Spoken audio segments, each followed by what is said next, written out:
A year ago, I told myself I'd moved on. I didn't announce it, didn't post anything about it, didn't quote a poet. I just started answering questions differently. When people asked how I was doing, I'd say, yeah, better. Not good, not healed, just better enough that the conversation could end. And that's when I realized something uncomfortable. Most of what we call forgiveness is just social survival. There's a timeline nobody tells you about. At first, people are patient. They listen, they nod. Then a few weeks pass, then a few months. And suddenly, the room changes. Not in a dramatic way, just smaller reactions, shorter pauses. You can feel it when your pain has overstayed its welcome. So you adjust, you soften the story, you skip details. You add phrases like, I've learned a lot, or everything happens for a reason. Not because you believe them, but because they keep people comfortable. Here's the part I didn't say out loud. I wasn't at peace. I was still replaying conversations in my head while brushing my teeth. Still thinking of comebacks for arguments that were already dead. Still imagining running into them someday and looking calm, successful, untouched.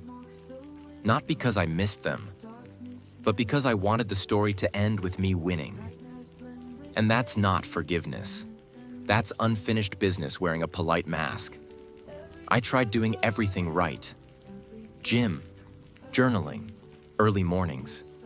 I listened to podcasts about emotional regulation while emotionally spiraling in traffic. I wrote lists titled things like what I'm grateful for and stared at the page waiting to feel something. I told myself I was growing, but honestly, I was just staying busy so I wouldn't have to sit still long enough for the anger to catch up. There was no breakthrough, no tearful realization, no sudden clarity. What happened instead was painfully boring. One night, I went to bed without thinking about them. That was it. No fireworks, no relief, just nothing. And the next day, I noticed I hadn't checked my phone to see if they'd watched my story. Not as a decision, just because it didn't occur to me.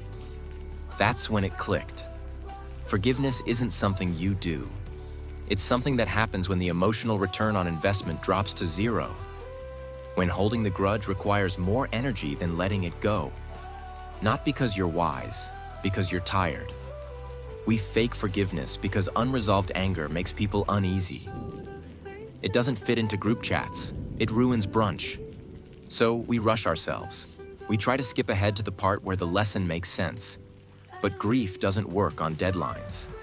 And resentment doesn't dissolve just because it's inconvenient. Healing isn't forgiving someone while your stomach still knots at their name. It's not saying, I wish them well, while secretly hoping life humbles them a little. That's not growth. That's branding. Real forgiveness feels almost disappointing. There's no victory, no moral high ground, just a quiet detachment. The story loses its heat. The memories lose their grip. Not because you transcended anything, but because life got louder than the resentment.